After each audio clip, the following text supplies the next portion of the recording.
നിങ്ങൾക്ക് ഈ വിദ്യാർത്ഥികൾക്കിടയിൽ തന്നെ രാഷ്ട്രീയം വരുമ്പോൾ KSU ഉണ്ടാവാം, SFI ഉണ്ടാവും, അങ്ങനെ പലതരത്തിലുണ്ടാവാം.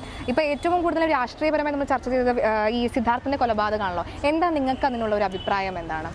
കലാലയങ്ങളെ കലാപഭൂമികളാക്കാനായിട്ടാണ് SFI ശ്രമിക്കുന്നത് എന്നുള്ളത് തന്നെയാണ് പറയാനുള്ളത്. നമ്മൾ ഓരോരുത്തരും ഒരുപാട് പ്രതീക്ഷയോടുകൂടിയാണ് ഒരു ക്യാമ്പസിലേക്ക് കടന്നു വരുന്നത്. നമ്മുടെ ഭാവി മുഴുവനായും നമ്മളെ പ്രതീക്ഷകൾ ഉറ്റുനോക്കുന്നത് നമ്മുടെ ക്യാമ്പസിലാണ്. അവിടെ ഒരു വിദ്യാർത്ഥി മരണപ്പെടുക അല്ലെങ്കിൽ കൊലപ്പെടുത്തുക എന്ന് പറയുന്നത് നമ്മളെല്ലാവരെയും വളരെയധികം ഞെട്ടിച്ച, അതിനോടൊപ്പം ഭയപ്പെടുത്തിയ ഒരു കാര്യമാണ്. കാരണം നമ്മൾ ഉൾപ്പെടെയുള്ള ഓരോരുത്തരും ക്യാമ്പസിൽ എത്രമാത്രം സേഫാണ് അല്ലെങ്കിൽ നമുക്ക് എത്രമാത്രം സേഫ്റ്റി ഉണ്ട് എന്നുള്ളതാണ് ഇത് ചോദിച്ചപ്പെടുന്നത്. ഇത്രയും ഒരു ക്രൂരമായിട്ടുള്ളൊരു കൊല നടത്താൻ പോലും SFI എന്ന് പറയുന്ന വിദ്യാർത്ഥിരഹിത പ്രസ്ഥാനത്തിന് സാധിക്കുന്നുണ്ടെങ്കിൽ നമ്മൾ ഓരോരുത്തരും എങ്ങനെയാണ് ജനാധിപത്യത്തെയും സോഷ്യലിസത്തെയും സ്വാതന്ത്ര്യത്തെയൊക്കെ മുന്നോട്ട് വെക്കുന്നത് അല്ലെങ്കിൽ അതിൽ അടിയുറച്ച് വിശ്വസിക്കാൻ സാധിക്കുന്നത്? വളരെ വിഷമകരമായിട്ടുള്ള അല്ലെങ്കിൽ വളരെ ക്രൂരമായിട്ടുള്ളൊരു സംഭവമാണ് പൂക്കോട് വെറ്റിനറി സർവകലാശാലയിൽ നടന്നത്.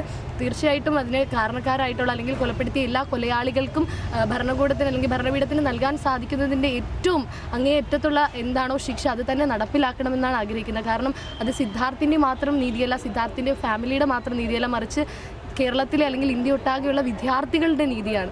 ഓക്കെ, ശരി, താങ്ക് യു. എന്തായാലും കന്നി വോട്ടർമാർക്കായിക്കോട്ടെ, നമ്മുടെ ഓരോ ജനത്തിനായിക്കോട്ടെ വ്യക്തമായ കാഴ്ചപ്പാട് ഈ ഒരു ലോക്സഭാ തെരഞ്ഞെടുപ്പുമായി ഉണ്ട് എന്ന കാര്യത്തിൽ യാതൊരുവിധ സംശയവുമില്ല. എന്തായാലും മലയാളി വാർത്ത ഇതോടൊപ്പം തന്നെ ഇന്ന് ആരംഭിക്കുകയാണ്. എല്ലാ ജനവിഭാഗങ്ങൾക്കിടയിലേക്കും ഇറങ്ങിച്ചെന്ന് അവരുടെ പൾസ് അറിയാൻ നമുക്ക് മലയാളി വാർത്തയോടൊപ്പം.